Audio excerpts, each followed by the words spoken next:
राज्यसभा चुनाव को लेकर बीजेपी ने भी रणनीति बनाई है और बीजेपी के विधायकों को चंडीगढ़ के JW मैरियट होटल में ले जाकर विशेष प्रशिक्षण दिया जा रहा है, ट्रेनिंग दी जा रही है। मुख्यमंत्री नायब सिंह सैनी इस प्रशिक्षण में मौजूद हैं। बीजेपी के प्रदेश अध्यक्ष मोहनलाल कौशिक, विधायकों को राज्यसभा चुनाव में वोटिंग की प्रक्रिया समझाई जा रही है। बीजेपी के सभी विधायकों को बसों के माध्यम से होटल में ले जाया गया और आज बीजेपी के विधायकों की ट्रेनिंग राज्यसभा चुनाव को लेकर, कांग्रेस के विधायकों को हिमाचल प्रदेश की वादियों में ट्रेनिंग मिल रही है और बीजेपी के विधायकों को सिटी ब्यूटीफुल चंडीगढ़ में ट्रेनिंग दी जा रही है।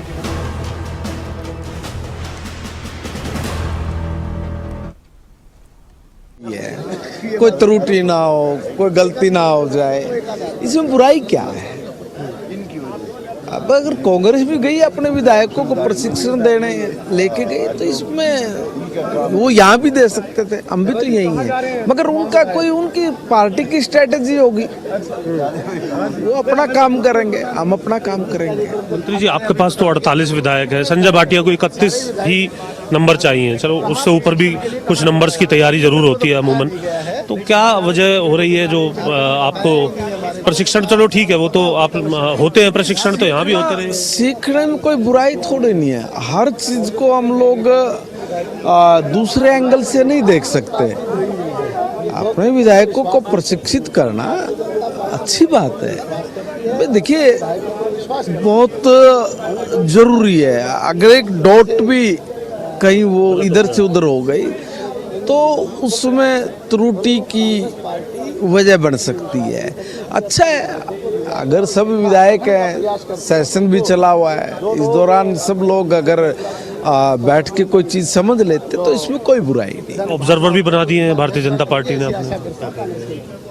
ये देखिए जो चुनावी प्रक्रिया है, व्यवस्था उसकी तो सारी करनी पड़ेगी। तो कांग्रेस के विधायकों को हिमाचल में ट्रेनिंग, बीजेपी के विधायकों को चंडीगढ़ में ट्रेनिंग। कांग्रेस के सामने एक अलग तरह की टेंशन है, बीजेपी की विधायकों को जो ट्रेनिंग दी जा रही है उनकी एक अपनी कोशिश है। ज़्यादा जानकारी के लिए इस वक्त क्या ताज़ा स्थिति है, ताज़ा जानकारी है और चर्चा करेंगे। हमारे साथ जुड़ चुके हैं एक बार फिर से हमारे सहयोगी और स्टेट हेड जितेंद्र चौधरी। जितेंद्र, आप वहीं पर मौजूद हैं। ये जो पिछले 2-3 दिन की बात की जाए और अगले जो 2 दिन और कल का दिन है, परसों का दिन है, बहुत ही गहमा गहमी वाले हरियाणा की राजनीति के लिहाज से रहने वाले हैं। दोनों ट्रेनिंगों में जितेंद्र क्या फ़र्क है? कांग्रेस भी ये कहकर अपने विधायकों को हिमाचल ले गई है कि वहाँ उनको सिखाया जाएगा, बताया जाएगा कि किस तरह से वोट डालने राज्यसभा में, और बीजेपी भी ये कह रही है कि यहाँ पर बताया जाएगा कि राज्यसभा की वोटिंग की प्रक्रिया क्या होती है। कांग्रेस की रणनीति, बीजेपी की रणनीति किस दिशा में बढ़ती नजर आ रही हैं? दोनों की रणनीतियों में क्या फर्क है?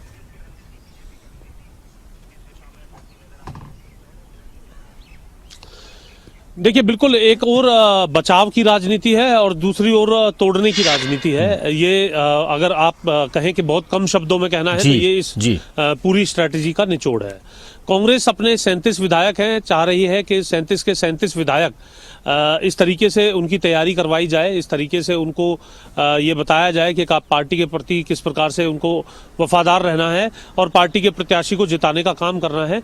इन संकल्पों के साथ साथ कांग्रेस के विधायकों को ये भी समझाया जाएगा कि किस प्रकार से जो वोट देते हुए जो उनको ये कह सकते हैं कि जो स्लिप मिलेगी उस पर जो मार्क है वो लगाना है, अपने प्रेफरेंस जो है वो किस तरीके से देने हैं।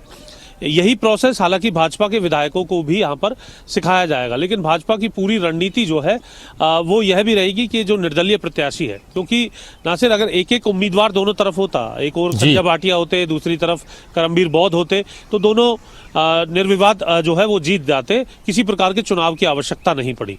इस चुनाव की आवश्यकता सिर्फ इसलिए पड़ रही है क्योंकि मैदान में तीसरे उम्मीदवार के तौर पर सतीश नांदल है, निर्दलीय उम्मीदवार के तौर पर भाजपा उन्हें समर्थन कर रही है।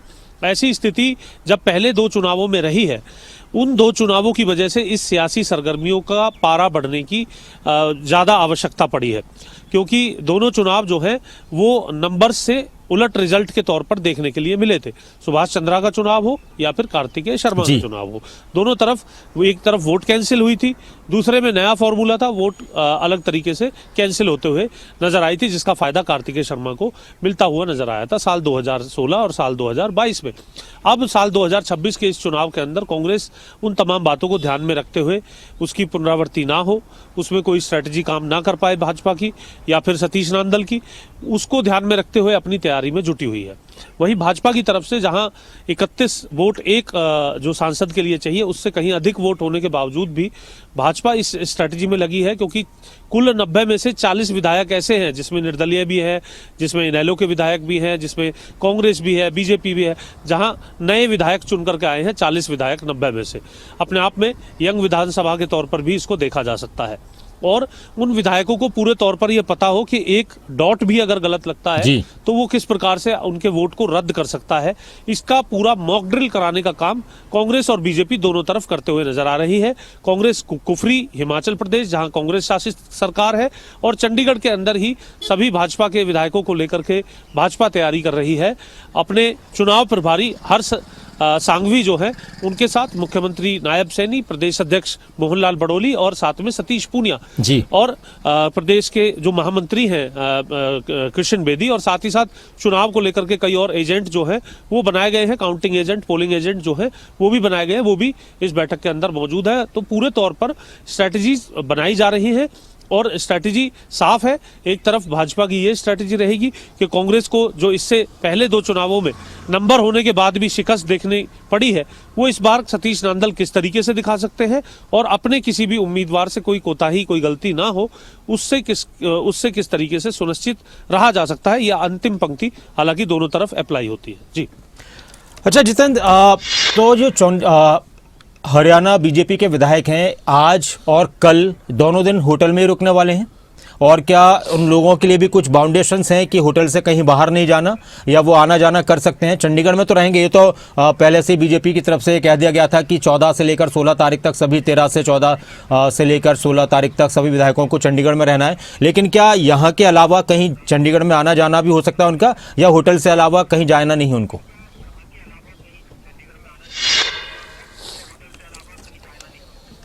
देखिए, बिल्कुल उनकी जो निजी गाड़ियां हैं, जैसे ही बसेस यहां से पहुंची थी तो कुछ विधायकों की, मंत्रियों की निजी गाड़ियां भी सीधे JW मैरियट होटल जो है वो पहुंचते हुए नजर आई थी।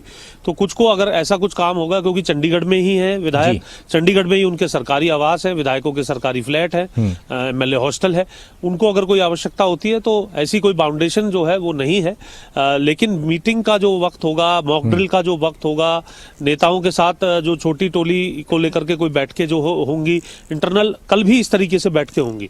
और बिल्कुल वाजिब सवाल आपका, जो जानकारी है उसके मुताबिक हो सकता है कि कल शाम तक या फिर परसों सुबह तक इसी तरीके से विधायक जो है JW मैरियट होटल के अंदर जो है वो रह सकते हैं। उनके लिए पूरी इस प्रकार की व्यवस्था भी की गई है और उसमें विकल्प भी विधायकों को दिए गए हैं। कुछ विधायक सुबह भी हमने देखा कि सीधे JW मैरियट पहुंचे थे, तो कुछ यहाँ से बसेस के माध्यम से गए थे, कुछ की निजी गाड़ियां भी बसेस के पीछे जो है वो चलते हुए नजर आई थी। तो अपने आप में इसमें पूरी फ्लेक्सिबिलिटी जरूर और है। ये भी अपने आप में जितेंद्र, ये भी अपने आप में एक सवाल है कि चंडीगढ़ में ही सभी विधायकों को बस के जरिए क्यों लाया गया? अपनी अपनी गाड़ियों से भी आ सकते थे सभी विधायक, तो इसके पीछे एक संदेश क्या होता है कि सभी को एक बस में लाया जाए? इसके पीछे क्या रणनीति होती है?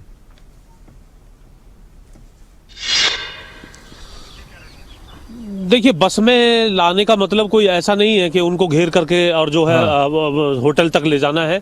उसका मकसद एक होता है कि एक तो एक निर्धारित समय पर सभी लोग जो है यहाँ से डिपार्चर लेंगे और निर्धारित समय पर वहाँ पहुँच पाएंगे। और साथ ही साथ, हालांकि लोकल ही है JW मैरियट, लेकिन उसके साथ साथ अगर एक साथ 48 विधायकों की गाड़ियां किसी भी निजी होटल के अंदर पहुंचेंगी तो व्यवस्था जो है वो काफी उसकी वजह से चरमरा जाती है।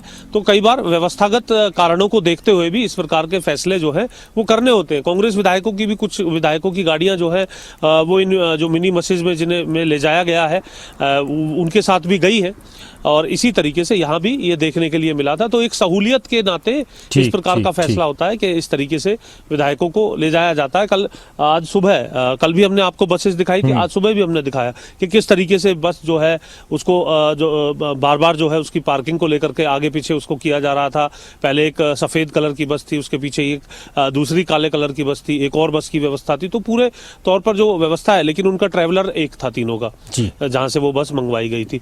तो उन बस के माध्यम से विधायकों को यहां से ले जाया गया और एक साथ जाकर के सभी विधायकों को उतार दिया। कुछ ही देर में मुख्यमंत्री का काफिला आ गया, वो भी उस बस की वजह से थोड़ा सा ये कह सकते हैं कि मुख्यमंत्री के काफिले को भी पहुंचने में 1-2 मिनट जो है आगे पीछे हुए थे, क्योंकि होटल के अंदर उतना बड़ा पार्किंग स्पेस नहीं होता कि एक बड़ी लग्जरी वो बस जो है वो भी उसके अंदर खड़ी हो जाए। आम जो होटल के अंदर जो लोग रहने वाले हैं उनको भी सहूलियत रहे, और जब वीवीआईपी काफिला, मुख्यमंत्री का काफिला जब पहुंचे तो वो वहां भी हो। तो कुछ स्थिति इस प्रकार की खराब ना हो, उस बात को ध्यान में रखते हुए ये बस का या मिनी बस का फैसला जो है पार्टियों की तरफ से किया जाता है जब भी किसी रिजॉर्ट या होटल में। एक और मेरा सवाल था आपसे जितेंद्र, बहुत संक्षेप में, कि जो हम सुबह भी चर्चा कर रहे थे कि क्या निर्दलीय विधायकों का कुछ रहा कि क्या वो भी किसी मीटिंग में शामिल होंगे? क्या सतीश नादल भी यहां पर आकर बीजेपी नेताओं के साथ रणनीति में शामिल होंगे?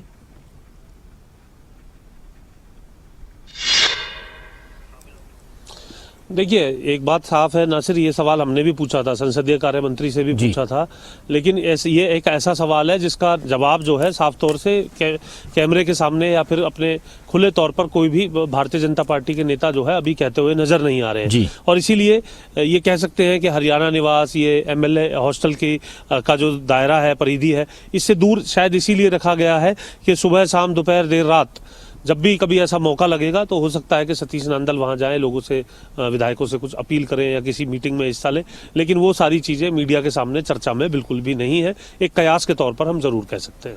शुक्रिया आपका इस पूरी जानकारी के लिए, बातचीत के लिए जितेंद्र।